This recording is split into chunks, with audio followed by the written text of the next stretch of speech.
ناظرین کرام، گزشتہ ویڈیو میں ہم نے کفار کے نبی کریم صلی اللہ علیہ وآلہ وسلم کو نعوذ باللہ قتل کرنے کے منصوبے کی بات کی تھی کہ کس طرح انہوں نے آپ صلی اللہ علیہ وآلہ وسلم کو قتل کرنے کا منصوبہ بنایا، اور پھر کس طرح اللہ تعالیٰ نے اپنے محبوب کو وحی کے ذریعے اس حملے کی اطلاع فرما کر مدینے کے لیے ہجرت کا حکم فرمایا۔ آج کی اس ویڈیو میں ہم آپ صلی اللہ علیہ وآلہ وسلم کی مدینہ کی جانب ہجرت کے مکمل احوال بیان کریں گے۔ ناظرین، ہجرت مدینہ کو نبی کریم صلی اللہ علیہ وآلہ وسلم کی سیرت میں انتہائی اہمیت حاصل ہے، اور ہجرت مدینہ سے آپ صلی اللہ علیہ وآلہ وسلم کے کئی معجزات بھی منسلک ہیں، جن کا تذکرہ بھی آج کی اس ویڈیو میں ہوگا۔ اور مدینہ پہنچ کر آپ صلی اللہ علیہ وآلہ وسلم نے کہاں قیام فرمایا، کس طرح سے مسجد نبوی کی تعمیر ہوئی، اور انصار و مہاجرین کا بے مثال میثاق کیسے وجود میں آیا، یہی ہماری آج کی ویڈیو کا موضوع ہوگا، لہٰذا ویڈیو کو بغیر سکپ کیے آخر تک ضرور دیکھیے گا۔ ناظرین، جس رات مشرکین مکہ نے آپ صلی اللہ علیہ وآلہ وسلم کے قتل کا منصوبہ بنایا، اسی رات اللہ تعالیٰ نے آپ صلی اللہ علیہ وآلہ وسلم کو ہجرت کا حکم فرمایا، یہ فرما کے کہ اس رات آپ صلی اللہ علیہ وآلہ وسلم اپنے بستر پر نہیں سوئیں گے۔ چنانچہ اس رات آپ نے حضرت علی کرم اللہ وجہ الکریم کو اپنے بستر پر سلا دیا۔ کفار نے آپ کے بستر پر سیدنا علی کرم اللہ وجہ الکریم کو چادر اوڑھے دیکھا تو گمان کیا کہ آپ سو رہے ہیں، چنانچہ فخر اور غرور سے مٹکنے لگے، اور آپ کی گھاٹ میں بیٹھ گئے کہ جب آپ اٹھ کر باہر نکلیں گے تو سب آپ پر ٹوٹ پڑیں گے۔ ادھر رسول اللہ صلی اللہ علیہ وآلہ وسلم عین اس حالت میں کہ یہ لوگ آپ کے گھر کو گھیرے میں لیے ہوئے تھے، باہر تشریف لائے۔ آپ صلی اللہ علیہ وآلہ وسلم اس وقت سورہ یاسین کی آیت نمبر 9 تلاوت فرما رہے تھے، جس کا ترجمہ ہے کہ ہم نے ان کے آگے رکاوٹ کھڑی کر دی اور ان کے پیچھے رکاوٹ کھڑی کر دی، پس ہم نے انہیں ڈھانپ لیا اور وہ دیکھ نہیں رہے تھے۔ چنانچہ اللہ تعالیٰ نے ان کی نگاہیں پکڑ لی اور آپ صلی اللہ علیہ وآلہ وسلم کا وہ قطعاً احساس نہ کر سکے۔ اس کے بعد آپ اپنے گھر سے اسی وقت سیدنا ابو بکر صدیق رضی اللہ تعالیٰ عنہ کے گھر تشریف لے گئے، انہیں اللہ تعالیٰ کے حکم کی خبر دی۔ حضرت ابو بکر صدیق رضی اللہ تعالیٰ عنہ پہلے ہی ہجرت کے لیے تیار تھے، چنانچہ انہوں نے اپنا تمام اثاثہ 6000 درہم مکان کی ایک کھڑکی سے نکالے، اور دونوں حضرات نے یمن کا رخ کیا، اور فجر پھوٹنے سے پہلے سور نامی پہاڑی پر جا پہنچے۔ ناظرین، کوہ سور نامی پہاڑ مکہ معظمہ میں 5 میل دور جنوب مغرب میں واقع ہے۔ اس ویران پہاڑ میں ایک تنگ غار ہے، اور یہ غار غار سور کے نام سے مشہور ہے۔ یہ غار اب تک موجود ہے۔ ناظرین، مکہ سے مدینہ شمال کی جانب ہے۔ قریش کا یہ خیال تھا کہ آپ نے اپنا سفر شمال ہی کی جانب کیا ہوگا، لیکن آپ اپنے سفر کا آغاز مخالف سمت میں کر کے غار سور میں جا پہنچے۔ حضرت ابو بکر صدیق رضی اللہ تعالیٰ عنہ بھی آپ صلی اللہ علیہ وآلہ وسلم کے ساتھ تھے، اسی لیے انہیں غار یار کہا جاتا ہے۔ یاد رہے کہ رسول اللہ صلی اللہ علیہ وآلہ وسلم اپنے یار غار کے ساتھ غار سور میں 3 دن اور 3 رات رکے۔ رات کی تاریکی میں سیدنا ابو بکر صدیق رضی اللہ تعالیٰ عنہ کے فرزند سیدنا عبداللہ بن ابو بکر دشمنوں کی سرگرمیوں کی اطلاعات دیتے رہتے۔ ادھر سیدنا ابو بکر رضی اللہ تعالیٰ عنہ کے غلام عامر بن فہیرہ بکریاں چراتے، اور جب رات کا ایک حصہ گزر جاتا تو آپ بکریاں لے کر ان کے پاس پہنچ جاتے۔ اس طرح دونوں حضرات دودھ نوش فرماتے، وہ بکریاں ہانک کر چلتے، اور وہ بکریوں کو عبداللہ بن ابو بکر کے قدموں کے نشانات پر لے جاتے تاکہ وہ نشانات مٹ جائیں۔ ناظرین، جہاں تک بات ہے قریش کی، تو ان کے نوجوان رسول کریم صلی اللہ علیہ وآلہ وسلم کے اٹھنے کے انتظار میں گھر کو گھیرے میں لیے بیٹھے تھے، یہاں تک کہ صبح ہوگی۔ صبح ہونے پر حضرت سیدنا علی کرم اللہ وجہ الکریم جب آپ کے بستر سے اٹھے تو قریش کے ہوش اڑ گئے۔ انہوں نے سیدنا علی سے آپ صلی اللہ علیہ وآلہ وسلم کے بارے میں پوچھا، تو انہوں نے جواب دیا کہ مجھے علم نہیں۔ اس پر انہوں نے حضرت علی کو مارا اور گھسیٹ کر خانہ کعبہ تک لے گئے، کچھ دیر قید رکھا، پھر جب محسوس کیا کہ انہیں قید رکھنے کا کوئی فائدہ نہیں تو چھوڑ دیا۔ اس کے بعد وہ لوگ سیدنا ابو بکر صدیق رضی اللہ تعالیٰ عنہ کے گھر آئے۔ ان کی صاحبزادی اسما بنت ابی بکر رضی اللہ تعالی عنہ سے ان کے بارے میں پوچھا۔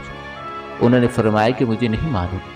اس پر خبیث ابو جہل نے ان کے رخسار پر اس قدر زوردار تماچا مارا کہ کان کی بالی گر گئی۔ پھر انہوں نے ہر طرف آپ صلی اللہ علیہ وآلہ وسلم کی تلاش شروع کر دی۔ یہ اعلان بھی کیا کہ جو کوئی ان دونوں کو زندہ یا مردہ حالت میں حاصل کر کے ان کے حوالے کرے گا تو ان کو اس کے بدلے 100 اونٹ انعام میں دیے جائیں گے۔ اس طرح بہت سے لوگ انعام کی لالچ میں اٹھ کھڑے ہوئے۔ کچھ تلاش کرنے والے غار سور تک بھی جا پہنچے۔ وہ غار کے اس قدر نزدیک پہنچ گئے کہ اگر جھک کر نیچے دیکھ لیتے تو انہیں پا سکتے تھے۔ یہ صورتحال دیکھ کر سیدنا ابو بکر صدیق رضی اللہ تعالی عنہ فکر مند ہوئے۔ آپ صلی اللہ علیہ وآلہ وسلم نے انہیں غم زدہ دیکھ کر فرمایا کہ ابو بکر، ایسے 2 آدمیوں کے بارے میں کیا خیال ہے جن کا تیسرا اللہ ہو؟ غم نہ کرو، یقیناً اللہ ہمارے ساتھ ہے۔ اس واقعے کا ذکر قرآن مجید فرقان حمید کی سورۃ التوبہ کی آیت نمبر 40 میں یوں آیا ہے کہ اگر تم اس کی مدد نہ کرو گے تو اس کی اللہ نے مدد کی ہے جس وقت انہیں کافروں نے نکالا تھا۔ وہ دونوں غار میں تھے جب وہ اپنے ساتھی سے کہہ رہے تھے کہ تو غم نہ کر، اللہ ہمارے ساتھ ہے۔ پھر اللہ نے اپنی طرف سے تسکین نازل فرما کر ان لشکروں سے ان کی مدد کی جنہیں تم نے دیکھا ہی نہیں۔ اس نے کافروں کی بات کو پست کر دیا، اور بات تو اللہ ہی کی بلند ہے، اور اللہ تعالیٰ زبردست حکمت والا ہے۔ پیر کی رات ربیع الاول 1 ہجری کو نبی کریم صلی اللہ علیہ وآلہ وسلم غار سور سے تشریف لائے۔ آپ نے ایک شخص عبداللہ کو اجرت دے کر رہنمائی کے لیے مقرر کر دیا۔ یہ شخص اگرچہ قریش کے دین پر تھا لیکن اس پر آپ کو اعتماد تھا۔ وہ وعدے کے مطابق 2 سواریاں لیے غار سور کے دامن میں آ گیا، اور رسول کریم صلی اللہ علیہ وآلہ وسلم اور سیدنا ابو بکر صدیق رضی اللہ تعالی عنہ نے کوچ کیا۔ ان کے ساتھ عامر بن فخیرہ بھی تھے۔ عبداللہ آپ کو لیے پہلے جنوب کی جانب چلا، پھر مغرب کی جانب مڑا اور ساحل یمن کا رخ کیا۔ ساحل کے قریب پہنچ کر شمال کی طرف مڑ گیا اور ایک ایسے راستے پر چلا کہ اس پر کوئی مشکل سے سفر کرتا۔ دوسرے دن یہ مختصر سا قافلہ ایک خیمے کے پاس پہنچا۔ اس خیمے میں ایک عورت موجود تھی۔ آپ صلی اللہ علیہ وآلہ وسلم نے اس عورت سے فرمایا کہ تمہارے پاس کھانے پینے کے لیے کچھ ہے؟ اس عورت نے کہا کہ میری ایک بکری ہے جو چرنے کے لیے گئی ہے۔ خیمے میں آپ کو ایک بکری نظر آئی۔ وہ بہت کمزور تھی، ریوڑ کے ساتھ نہیں جا سکتی تھی، اسی لیے وہ خیمے میں موجود تھی۔ اس کے تھنوں میں دودھ تک کا نام و نشان تک نہیں تھا۔ رسول کریم صلی اللہ علیہ وآلہ وسلم نے ارشاد فرمایا کہ اگر آپ اجازت دیں تو ہم اس بکری کا دودھ پی لیں۔ یہ سن کر اس نے کہا کہ اس بکری میں دودھ کہاں؟ آپ صلی اللہ علیہ وآلہ وسلم نے ارشاد فرمایا کہ آپ بس اجازت دیں۔ اس عورت نے اجازت دے دی۔ آپ صلی اللہ علیہ وآلہ وسلم نے بکری کے تھنوں سے دودھ دوہا۔ دودھ سے ایک برتن بھر گیا۔ برتن میں اتنا زیادہ دودھ بھرا کہ پوری جماعت مل کر اسے اٹھا سکتی تھی۔ اس عورت کی حیرت کی انتہا نہ رہی۔ آپ نے پہلے اسے دودھ پلایا، جب وہ سیر ہو گئی تو اپنے ساتھیوں کو پلایا۔ جب وہ بھی سیر ہو گئی تو آپ نے دودھ نوش فرمایا، پھر اس برتن کو تھنوں کے نیچے رکھ کر دودھ دوہا۔ وہ برتن دوبارہ بھر گیا۔ برتن اس عورت کے ہاتھ چھوڑ کر آپ روانہ ہو گئے۔ بکریاں چرا کر جب اس عورت کا خاوند گھر آیا تو دودھ سے بھرا برتن دیکھ کر حیرت زدہ ہوا۔ دریافت کرنے پر معبد نے ساری بات کہہ سنائی۔ نبی اکرم صلی اللہ علیہ وآلہ وسلم کا حلیہ سر سے لے کر پاؤں تک، بات چیت کا انداز تک اسے بتایا۔ یہ سن کر حضرت معبد کا شوہر کہنے لگا کہ میرا ارادہ ہے کہ میں ان کا ساتھ اختیار کروں، اور اگر کوئی راستہ ملا تو میں ضرور ایسا کروں گا۔ کہا جاتا ہے کہ یہ دونوں میاں بیوی ساتھ میں مدینہ پہنچے اور اسلام کی دولت سے بہرہ ہوئے۔ ادھر سراقہ بن مالک نے قریش کے انعام کا اعلان سن کر لالچ میں آ کر اپنے گھوڑے پر آپ کا پیچھا کیا۔ پیچھا کرتے کرتے وہ آپ کے نزدیک پہنچ گیا۔ جب وہ آپ صلی اللہ علیہ وآلہ وسلم کے نزدیک پہنچا تو اس کا گھوڑا پھسل کر گر گیا۔ وہ اٹھا اور اس نے تیر نکالا اور آپ صلی اللہ علیہ وآلہ وسلم کے اس حد تک قریب پہنچ گیا کہ آپ کی قرات کی آواز دینے لگی۔ آپ نے اس کی طرف کوئی توجہ نہ کی، جبکہ سیدنا ابو بکر صدیق رضی اللہ تعالی عنہ بار بار مڑ کر دیکھ رہے تھے۔ ایسے میں اچانک اس کے گھوڑے کے دونوں پاؤں زمین میں دھنس گئے، یہاں تک کہ وہ گھٹنوں تک جا پہنچا، پھر نیچے گرا۔ سراقہ نے گھوڑے کو ڈانٹا، اسے بڑی مشکل سے کھڑا کیا، اس کے پاؤں زمین سے نکالے۔ جب وہ سیدھا کھڑا ہوا تو اس کے پاؤں سے دھوئیں جیسا غبار آسمان کی طرف اڑ رہا تھا۔ یہ دیکھ کر سراقہ بن مالک پر خوف طاری ہو گیا اور اسے یقین ہو گیا کہ رسول اللہ صلی اللہ علیہ وآلہ وسلم کا معاملہ غالب ہو کر رہے گا۔ چنانچہ وہ پکار اٹھا کہ مجھے امان دی جائے۔ آپ صلی اللہ علیہ وآلہ وسلم اور آپ کے ساتھی ٹھہر گئے۔ یہ آپ کے نزدیک چلا آیا اور بتلایا کہ قریش نے کیا طے کیا ہے اور وہ خود کس ارادے سے آیا تھا۔ پھر اس نے سامان سفر اور مال کی پیشکش کی۔ آپ نے کچھ بھی لینے سے انکار فرمایا، البتہ اس سے فرمایا کہ تم ہمارے بارے میں کسی کو نہ بتانا۔ سراقہ نے پروانہ امن کا مطالبہ کیا۔ آپ صلی اللہ علیہ وآلہ وسلم نے عامر بن فہیرہ کو حکم دیا اور آپ نے چمڑے پر لکھ کر دیا۔ پھر سراقہ وہاں سے پلٹا اور جو کوئی آپ کی تلاش میں ملا اسے کہتا گیا کہ میں اس طرف کھوج کر چکا ہوں، میں تمہارا کام کر چکا ہوں۔ اس طرح تلاش کرنے والے اس طرف آگے نہ بڑھ سکے اور واپس لوٹتے چلے گئے۔ راستے پہ رسول کریم صلی اللہ علیہ وآلہ وسلم کو بریدہ بن اسلمہ ملے۔ یہ اپنی قوم کے سردار تھے۔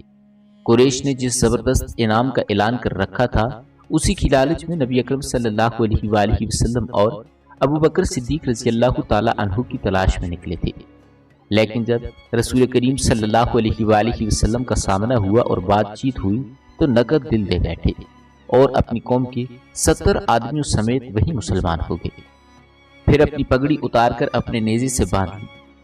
یہ پیغام امن تھا اور اس بات کا اعلان بھی تھا کہ امن کرنے والا، حامی، دنیا کو عدل و انصاف سے بھرپور کرنے والا تشریف لا رہا ہے۔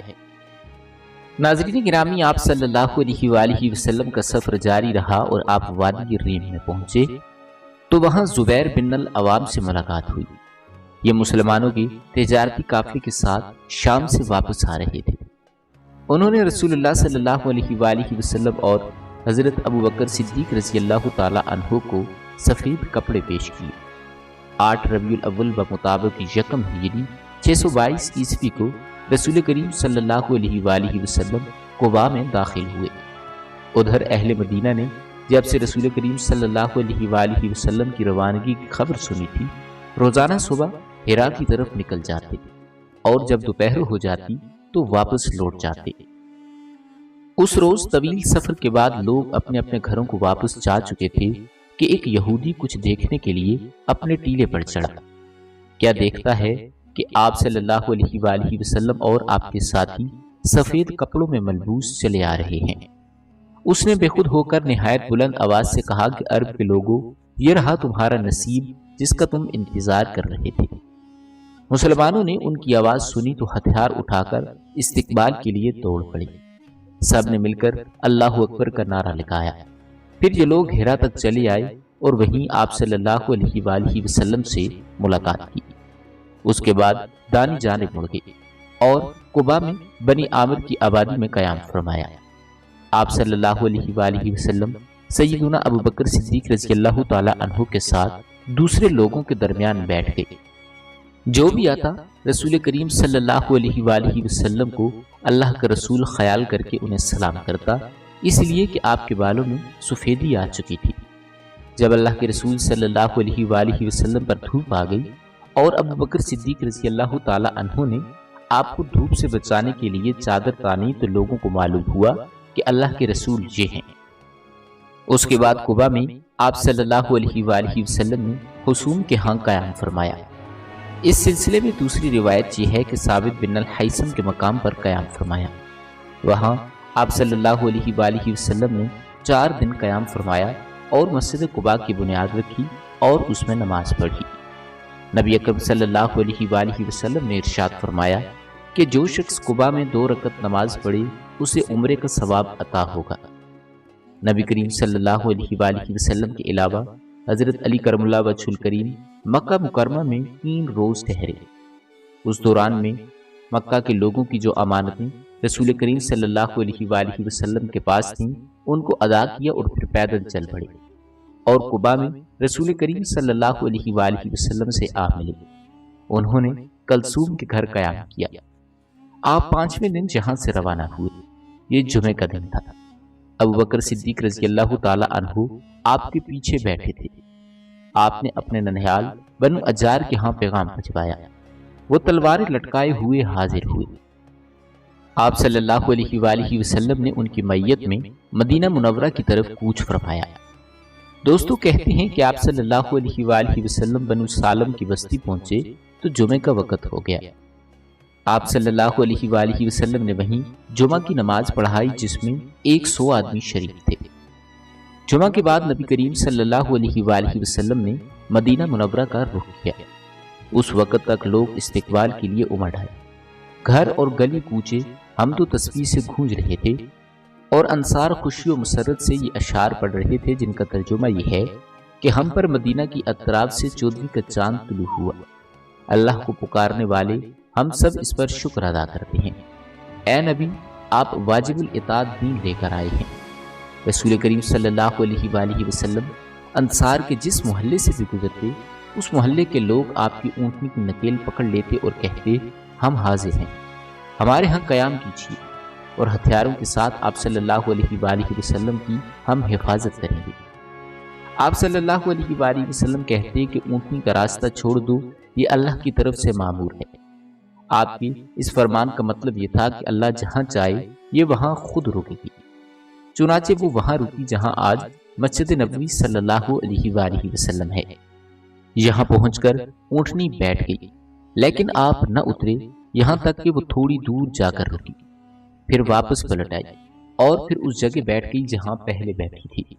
اس کے بعد آپ نیچے تشریف لائی۔ اب لوگوں نے آپ کو اپنے گھیرے میں لے لیا اور اپنے گھر لے جانے کی درخواست شروع کر دی۔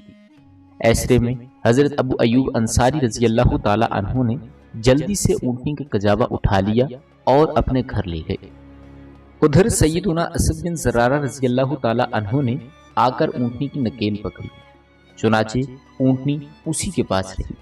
اس حوالے سے صحیح البخاری میں سیدنا انس رضی اللہ تعالی عنہ سے روایت ہے کہ رسول کریم صلی اللہ علیہ وآلہ وسلم نے ارشاد فرمایا کہ یہاں سے ہمارے آدمی کا گھر زیادہ قریب ہے۔ سیدنا ابو ایوب انصاری رضی اللہ تعالی عنہ فوراً بول اٹھے کہ اے اللہ کے رسول، میرا مکان دیکھیے۔ اس پر آپ صلی اللہ علیہ وآلہ وسلم نے ارشاد فرمایا کہ جاؤ اور ہمارے کیلولہ کی جگہ تیار کرو۔ انہوں نے عرض کی کہ آپ دونوں حضرات تشریف لے چلیے، اللہ تعالیٰ برکت دے۔ اس طرح میزبانی کا شرف حضرت ابو ایوب انصاری رضی اللہ تعالی عنہ کی قسمت میں ہوا۔ جب رسول کریم صلی اللہ علیہ وآلہ وسلم مدینہ منورہ میں قیام پذیر ہو چکے تو سیدنا زید اور سیدنا ابو رافع رضی اللہ تعالی عنہ کو مکہ معظمہ بھیجا۔ نبی کریم صلی اللہ علیہ وآلہ وسلم کی دونوں صاحبزادیاں سیدنا ام کلثوم اور سیدنا فاطمہ رضی اللہ تعالی عنہ کو وہ لوگ ساتھ لے کر آئے۔ ان کے ہمراہ سیدنا ابو بکر صدیق رضی اللہ تعالی عنہ کے فرزند عبد الرحمن بن ابی بکر بھی اپنے گھرانے کے افراد سیدہ ام رومان، سیدہ عائشہ صدیقہ رضی اللہ تعالی عنہ اور سیدہ اسماء رضی اللہ تعالی عنہ مدینہ منورہ آ گئے۔ اور یوں نبی کریم صلی اللہ علیہ وآلہ وسلم کی مدنی زندگی باقاعدہ شروع ہوئی۔ اس دور کو 3 حصوں میں تقسیم کیا جا سکتا ہے۔ پہلا دور جس میں فتنے برپا کیے گئے، اندر سے رکاوٹیں کھڑی کی گئیں اور باہر سے آ کر دشمنوں نے مدینہ منورہ کو صفحہ ہستی سے مٹانے کے لیے چڑھائی کی۔ یہ دور صلح حدیبیہ سے 6 ہجری پر ختم ہو جاتا ہے۔ دوسرا دور جس میں بت پرست قیادت کے ساتھ صلح ہوئی، یہ دور فتح مکہ 8 ہجری پر ختم ہوتا ہے۔ اس دور میں بادشاہوں کو دین کی دعوت دی گئی۔ تیسرا دور جس میں اللہ کی مخلوق دین میں فوج در فوج داخل ہوئی، اسی دور میں مدینہ منورہ میں مختلف وفود آئے۔ یہ دور نبی کریم صلی اللہ علیہ وآلہ وسلم کی حیات مبارکہ کے آخری دنوں تک ہیں، یعنی ربیع الاول 11 ہجری تک۔ ان ادوار کی تفصیلات انشاءاللہ تعالی آئندہ ویڈیوز میں ہم بیان کریں گے۔ ناظرین گرامی، یاد رہے کہ مدینہ منورہ پہنچنے کے بعد نبی کریم صلی اللہ علیہ وآلہ وسلم نے سب سے پہلے مسجد تعمیر کی۔ جس جگہ آپ کی اونٹنی بیٹھی تھی وہ جگہ بنو نجار کے 2 یتیم بچوں سہیل اور سہل کی تھی۔ آپ صلی اللہ علیہ وآلہ وسلم نے اس زمین پر مسجد بنانے کا ارادہ فرمایا۔ آپ نے بنو نجار کے لوگوں کو بلاوا بھیجا۔ وہ حاضر خدمت ہوئے تو آپ نے ان سے مسجد کی تعمیر کی بات کی۔ انہوں نے زمین بطور ہبہ قبول کرنے کی درخواست کی، لیکن آپ صلی اللہ علیہ وآلہ وسلم نے بغیر قیمت لینا پسند نہ فرمایا۔ آپ صلی اللہ علیہ وآلہ وسلم نے یہ زمین قیمتاً خریدی اور بنفس نفیس مسجد کی تعمیر میں شریک ہوئے۔ اس زمین میں مشرکین کی چند قبور بھی تھیں۔ رسول کریم صلی اللہ علیہ وآلہ وسلم نے مشرکین کی یہ قبریں اکھڑوا دی اور کھجوروں کے درختوں کو ہٹا کر قبلے کی جانب لگا دیا۔ پھر مسجد کی تعمیر شروع ہوئی اور آج اسی مسجد کو دنیا اسلام مسجد نبوی کہتی ہے۔ نبی اکرم صلی اللہ علیہ وآلہ وسلم نے مسجد کے بازوؤں میں مکانات بھی تعمیر کیے، جبکہ دیواریں کچی اینٹوں کی تھیں اور ان پر کھجوروں کے تنے رکھے گئے۔ پھر ان پر کھجوروں کی شاخیں اور پتے بچھائے گئے۔ یہ ازدواج مطہرات کے حجرے تھے۔ ان حجروں کی تعمیر مکمل کی۔ اس کے بعد آپ صلی اللہ علیہ وآلہ وسلم سیدنا ابو ایوب انصاری کے مکان سے یہاں منتقل ہوئے۔ ناظرین گرامی، یاد رہے کہ مسجد نبوی صلی اللہ علیہ وآلہ وسلم صرف اسلامی تعلیمات کے لیے ہی نہیں تھی، بلکہ یہ یونیورسٹی بھی تھی جس میں مسلمان تعلیم حاصل کرتے تھے۔ اس مسجد کا صحن ایک ایسی جگہ تھی جس میں مدت جہلانہ و نفرت و عداوت، کشاکش، باہمی لڑائیوں سے دوچار ہونے والے قبائل کے افراد میل ملاپ اور آپس میں محبت سے مل بیٹھتے تھے، دین کی تعلیم حاصل کرتے اور یہ تعلیم اپنے گھر کی عورتوں تک بھی پہنچاتے۔ یہ ایک مرکز تھا۔ اسی مرکز سے اسلامی نظام چلا جا رہا تھا اور مختلف قسم کی مہمات یہاں سے ہی دی جاتی تھی۔ اس کے علاوہ اس کی حیثیت ایک پارلیمنٹ کی بھی تھی جس میں مجلس اور مجلس انتظامیہ ہوتے تھے۔ اس کے ساتھ ساتھ مسجد نبوی تمام غریبوں کا ٹھکانہ بھی تھی۔ یہ وہ لوگ تھے جن کا کوئی مکان نہیں تھا، نہ کوئی مال تھا اور نہ بیوی بچے تھے۔ ان لوگوں کو اصحاب صفہ کہا جاتا ہے۔ اب مسلمان 5 نمازیں پڑھنے کے لیے حاضر ہو رہے تھے اور اس لیے وہ وقت کا اندازہ لگاتے تھے، مگر یہاں پر مسئلہ یہ تھا کہ کوئی بہت پہلے آ جاتا تو کوئی دیر سے پہنچتا۔ چنانچہ رسول کریم صلی اللہ علیہ وآلہ وسلم اور مسلمانوں نے مشورہ کیا کہ کوئی ایسی علامت اختیار کی جائے جس سے وقت کا پتہ چل جائے۔ سیدنا عمر بن خطاب رضی اللہ تعالی عنہ نے کہا، کیوں نہ ایسے آدمی کو بھیج دیا جائے جو الصلاۃ جامعہ یعنی صلاۃ و جماعت کیا کرے۔ رسول اللہ صلی اللہ علیہ وآلہ وسلم نے یہی رائے قبول کی اور اسی پر عمل کیا۔ پھر عبداللہ بن زید انصاری رضی اللہ تعالی عنہ نے خواب میں اذان سنی اور آپ صلی اللہ علیہ وآلہ وسلم کو خبر دی۔ آپ صلی اللہ علیہ وآلہ وسلم نے ارشاد فرمایا کہ یہ سچا خواب ہے۔ پھر آپ صلی اللہ علیہ وآلہ وسلم نے حکم فرمایا کہ وہ سیدنا بلال رضی اللہ تعالی عنہ کو یہ کلمات سکھائیں اور بلال رضی اللہ تعالی عنہ پکارتے جائیں، کیونکہ ان کی آواز زیادہ بلند اور سریلی ہے۔ سیدنا بلال رضی اللہ تعالی عنہ نے اذان کہی۔ ان کی اذان سن کر سیدنا عمر رضی اللہ تعالی عنہ اپنی چادر گھسیٹتے ہوئے آئے اور بولے کہ اے اللہ کے رسول، میں نے بھی خواب میں یہی الفاظ سنے ہیں۔ اس کی مزید تائید ہو گئی اور اس وقت سے یہ اذان اسلام کا شعار بن گئی۔ مسجد کی تعمیر سے فارغ ہو کر رسول کریم صلی اللہ علیہ وآلہ وسلم کو ان مہاجرین کی فکر لاحق ہوئی جو مکہ معظمہ میں بے سر و سامان نکلے تھے، صرف اسلام کی دولت ساتھ لائے تھے۔ مہاجرین اور انصار کے درمیان رشتہ اخوت اور بھائی چارہ قائم کرنے کی طرف توجہ فرمائی۔ آپ صلی اللہ علیہ وآلہ وسلم نے انصار کو سیدنا انس بن مالک رضی اللہ تعالی عنہ کے گھر جمع فرمایا۔ مہاجرین کی تعداد 45 تھی۔ آپ صلی اللہ علیہ وآلہ وسلم مہاجرین اور انصار میں سے ایک ایک کو بلاتے گئے اور فرماتے گئے کہ تم بھائی بھائی ہو۔ پھر ہوا یہ کہ یہ اخوت حقیقی سے بھی بڑھ گئی۔ دوستو، اس موقع پر انصار نے جس فیاضی احسار اور میزبانی کا مظاہرہ کیا، انسانی تاریخ میں اس کی مثال نہیں ملتی۔ انصار نے مہاجر بھائیوں کی حیثیت مہمانوں کی نہ رہنے دی، بلکہ انہیں اپنی جائیداد اور کاروبار میں برابر کا حصہ دار بنایا۔ اس طرح مہاجرین بہت جلد اپنے پیروں پر کھڑے ہو گئے۔ مہاجرین سے یہ انصار کی محبت ہی کا نتیجہ تھا کہ انہوں نے رسول اللہ صلی اللہ علیہ وآلہ وسلم پر اپنے کھجوروں کے باغات پیش کیے کہ آپ ان باغات کو ان کے اور مہاجرین کے درمیان تقسیم فرما دیں۔ آپ صلی اللہ علیہ وآلہ وسلم نے انکار فرمایا تو انصار نے مہاجرین سے کہا کہ آپ لوگ کام کر دیا کریں، ہم آپ کو پھلوں میں شریک کر دیا کریں گے۔ آپ صلی اللہ علیہ وآلہ وسلم نے اس تجویز کو پسند فرمایا۔ کہتے ہیں کہ سعد بن ربیع بڑے مالدار انصاری تھے۔ انہوں نے اپنے مہاجر بھائی سیدنا عبد الرحمن بن عوف سے کہا کہ میرا مال آدھا آدھا تقسیم کر لو، میری 2 بیویاں ہیں، دیکھو جو تمہیں پسند ہو مجھے بتلا دو، میں اسے طلاق دیتا ہوں، عدت گزر جائے تو اس سے شادی کر لینا۔ یہ سن کر عبد الرحمن بن عوف نے فرمایا کہ اللہ آپ کے اہل و مال میں برکت دے، مجھے آپ بازار کا راستہ بتا دیں۔ انہوں نے بنو قحقہ کے بازار کا راستہ بتا دیا۔ یہ بازار چلے گئے، محنت مزدوری کی، واپسی پر ان کے پاس بھی مال و دولت تھی۔ تھوڑے ہی دن گزرے کہ انہوں نے بھی مال کمایا اور ایک انصاری عورت سے شادی کر لی۔ یاد رہے کہ مدینہ میں مسلمانوں کے علاوہ 2 اور جماعتیں بھی تھیں۔ یہ دونوں جماعتیں ہر لحاظ سے مسلمانوں سے مختلف تھیں۔ ان کا عقیدہ، دین، مصلحتیں، ضروریات، جذبات اور احساسات بالکل مسلمانوں کے خلاف تھے۔ یہ دونوں جماعتیں تھیں مشرکین اور یہود۔ چنانچہ نبی کریم صلی اللہ علیہ وآلہ وسلم نے ایک عہد و پیمان مسلمانوں کے مابین کروایا اور ایک دوسرا مسلمانوں اور مشرکین نیز مسلمانوں اور یہود کے مابین کروایا، اور اس بارے میں ایک تحریر بھی لکھی گئی جس کے خاص نکات یہ ہیں۔ نمبر 1، قریش اور یثرب کے مومنین اور مسلمین ان کے ماتحت ہو کر ان کے ساتھ ملنے والے اور جہاد کرنے والے باقی لوگوں سے الگ ایک امت ہیں۔ نمبر 2، ان کی دیت کی ادائیگی اور قیدی کی رہائی اہل ایمان کے درمیان ثابت دستور کے مطابق ہوگی، اور یہ فدیہ اور دیت میں اہل ایمان کی مدد کریں گے۔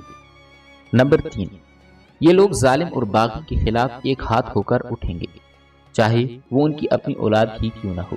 نمبر 4، کوئی مومن کسی مومن کافر کو بدلے میں قتل نہیں کرے گا اور نہ کسی مومن کے خلاف کسی کافر کی مدد کرے گا۔ نمبر 5، اللہ کا ذمہ ایک ہے، لہٰذا ایک معمولی آدمی کا دیا ہوا ذمہ بھی سارے مسلمانوں پر لاگو ہوگا۔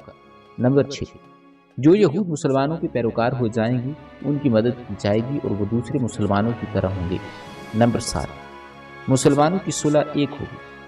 نمبر 8، جو کسی مومن کو قتل کرے گا اس سے قصاص لیا جائے گا سوائے اس صورت میں کہ مقتول کے ولی راضی ہو جائیں، اور اہل ایمان پر ضروری ہے کہ سب قاتل کے خلاف اٹھ کھڑے ہوں۔ نمبر 9، کسی مومن کے لیے حلال نہیں کہ کسی ہنگامہ برپا کرنے والے یا بدعتی کی مدد کرے یا اسے ٹھکانہ مہیا کرے۔ نمبر 10، ان کے درمیان کسی بات پر اختلاف ہو تو اسے اللہ اور اس کے رسول کی طرف لوٹایا جائے۔ اس عہد و پیمان کے علاوہ نبی کریم صلی اللہ علیہ وآلہ وسلم نے مختلف اوقات اور موقعوں پر مسلمانوں سے اسلامی قوت کا حتمی بیان فرمایا، انہیں آپس میں اخوت، مدد، اتحاد و یگانیت، غم گساری اور خبرگیری کی تاکید کی، یہاں تک کہ یہ اخوت تاریخ کی انتہائی بلندیوں تک پہنچ گئی۔ باقی رہے مشرکین کو ان کا معاملہ اور تھا، ان کی اکثریت اپنے سرداروں اور بڑوں سمیت مسلمان ہو چکی تھی اور ان میں اتنی ہمت نہیں تھی کہ مسلمانوں کے مقابلے میں کھڑے ہو سکیں، لہٰذا ان سے نبی اکرم صلی اللہ علیہ وآلہ وسلم نے یہ عہد کیا کہ کوئی مشرک قریش کی جان و مال کو پناہ نہیں دے گا اور نہ کسی مومن کے آگے اس کی حفاظت کے لیے رکاوٹ بنے گا۔ اس عہد کے بعد ان کی طرف سے کوئی اندیشہ نہ رہا۔ ناظرین، باقی رہے یہود تو ان کے ساتھ نبی اکرم صلی اللہ علیہ وآلہ وسلم نے جو معاہدہ کیا اس کے نکات یہ ہیں۔ نمبر 1، یہود مسلمانوں کے ساتھ ایک امت ہوں گے، ان کے لیے ان کا دین اور مسلمانوں کے لیے مسلمانوں کا دین ہوگا، ان کے ذمے ان کا خرچ ہوگا اور مسلمانوں کے ذمے مسلمانوں کا خرچ ہوگا۔ نمبر 2، جو طاقت اس معاہدے کے کسی بھی فریق سے جنگ کرے گی یا یثرب پر حملہ کرے گی سب آپس میں اس کے خلاف تعاون کریں گے اور ہر ایک اپنی جانب کا دفاع کرے گا۔ نمبر 3، اس معاہدے کے شرکاء کے درمیان خیر خواہی، خیر اندیشی اور نیکوکار کے تعلقات ہوں گے، گناہ کے نہیں۔ نمبر 4، آدمی اپنے حلیف کے جرم میں نہیں پکڑا جائے گا۔ نمبر 5، مظلوم کی مدد کی جائے گی۔ نمبر 6، جب تک جنگ برپا رہے گی یہود بھی مسلمانوں کے ساتھ خرچ برداشت کریں گے۔ نمبر 7، اس معاہدے کے شرکاء پر یثرب میں ہنگامہ آرائی اور کشت و خون حرام ہوگا۔ نمبر 8، اگر ان میں کوئی ہنگامہ یا جھگڑا برپا ہو جائے تو اس کا فیصلہ اللہ اور اس کا رسول کریں گے۔ نمبر 9، اور ان کے مددگاروں کو پناہ نہیں دی جائے گی۔ نمبر 10، یہ معاہدہ کسی ظالم یا مجرم کے لیے آڑ نہیں بنے گا۔ ناظرین، اس معاہدے کی روح سے یثرب کے سارے باشندے مسلمان، مشرکین اور یہود ایک ہی وحدت کی لڑی میں پرو دیے گئے اور یوں مدینہ اور اس کے اطراف کو ملا کر ایک آزاد اور خود مختار حکومت قائم ہوگی۔ اس میں مسلمانوں کا کلمہ نافذ تھا اور اس کے سربراہ محمد رسول اللہ صلی اللہ علیہ وآلہ وسلم تھے۔ ناظرین، ہجرت اور اس کے بعد کے اہم واقعات ہم اپنی اگلی ویڈیو میں بیان کریں گے۔ آپ سے گزارش ہے کہ ہماری آج کی ویڈیو اگر آپ کو پسند آئی ہے تو اس کو شیئر ضرور کیجیے گا، اور ہمارے چینل کو ابھی تک سبسکرائب نہیں کیا تو سبسکرائب کر لیں تاکہ مزید نئے آنے والی ویڈیوز کا نوٹیفیکیشن آپ تک بر وقت پہنچتا رہے۔ ملتے ہیں ہماری اگلی ویڈیو میں، اپنا خیال رکھیے گا۔ اللہ تعالیٰ آپ کا حامی و ناصر ہو۔